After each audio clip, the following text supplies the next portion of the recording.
Hello friends, welcome to Queens Tamil kitchen. இன்றைக்கி நம்ம சேனலில் பொட்டுக்கடலை உருண்டை எப்படி செய்யுதுன்னு பார்க்க போகிறோம். இது ரொம்ப ஃபேமஸான ட்ரெடிஷ்னல் ஸ்வீட் தான்.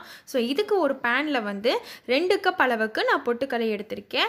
2 கப் அப்படிங்கிறது வந்து ஒரு 200 கிராம் அளவுக்கு பொட்டுக்கடலை இருக்குங்க. இதை வந்து நம்ம சேர்த்து எண்ணெய் நெய் எதுவும் இந்த மாதிரி ஊற்றக்கூடாது.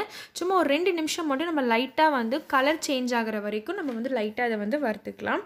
கலரும் சேஞ்ச் ஆகும், உங்களுக்கு நல்லா மணமும் வரும். ஸோ 200 கிராம் அளவுக்கு நான் பொட்டுக்கடலை எடுத்திருக்கேன். அதுக்கு வந்து பார்த்திங்கன்னா 150 கிராம் அளவுக்கு வெல்லம் எடுத்திருக்கேன். அதாவது 1.25 கப் அளவுக்கு வெல்லம் வந்து உங்கள் இனிப்புக்கு தகுந்த மாதிரி எடுத்துக்கலாம்.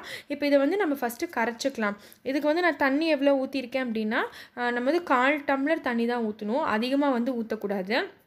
1/4 டம்ளர் அளவுக்கு தண்ணி ஊற்றி இதை நம்ம நல்லா வந்து கரைச்சிக்கலாம். இதை கரைச்சி நான் வடிகட்டிக்க போகிறேன். இதில் வந்து நம்ம பாவு பதம் பார்க்கணும். ஸோ அதனால் ஃபஸ்ட் நம்ம கரைச்சி இதை வடிகட்டிக்கலாம். இதை வடிகட்டிட்டு இப்போ நான் வேறு ஒரு பேனில் சேர்த்திருக்கேன் பாருங்கள். இது கொஞ்சம் கொதிக்கட்டும், லைட்டாக பாவு பதம் பார்க்கணும். அது நான் எப்படி பார்க்கணுன்னு சொல்கிறேன்.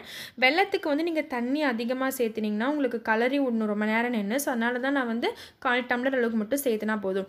இப்போது கொஞ்சம் வெள்ளைப்பாவை எடுத்து இந்த மாதிரி தண்ணி இருக்கிற ஒரு பிளேட்டில் சேர்த்தி இந்த மாதிரி இதை வந்து நம்ம இந்த மாதிரி மிக்ஸ் பண்ணி பார்த்தா ஒரு மாதிரி உருட்டப்பதாக வருது. அதாவது லைட்டாக வந்து பார்த்திங்கன்னா இந்த உருண்டை ஆகுது பார்த்திங்களா. ஸோ இந்த ஸ்டேஜ் தான் வந்து கரெக்டானது.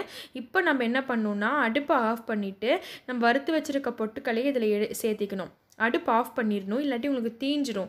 இப்போ பொட்டுக்கல்லையை சேர்த்திட்டு இது நல்லா வந்து நம்ம கலரி விட்டுக்கலாம். இப்படி கலரி விடும்போது உங்களுக்கு பாருங்கள் எல்லாமே கரெக்டாக ஈவனாக மிக்ஸ் ஆகுது. அப்படின்னா அளவு கரெக்டாக இருக்குதுன்னு அர்த்தம்.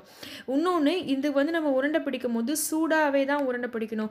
ஆறிப்போய் உருண்டை பிடிச்சிங்கன்னா அப்படியே எல்லாமே ஒன்றோட ஒன்று ஒட்டி ஜாம் ஆயிரும். இப்போ நம்ம உருண்டை பிடிக்கிறக்கு அளவு உங்களுக்கு எவ்வளோ உருண்டை பிடிக்க முடியுமோ அந்தளவுக்கு கையில் எடுத்துக்கோங்க. நெய் தடவை இதை வந்து உருண்டை பிடிச்சிக்கலாம்.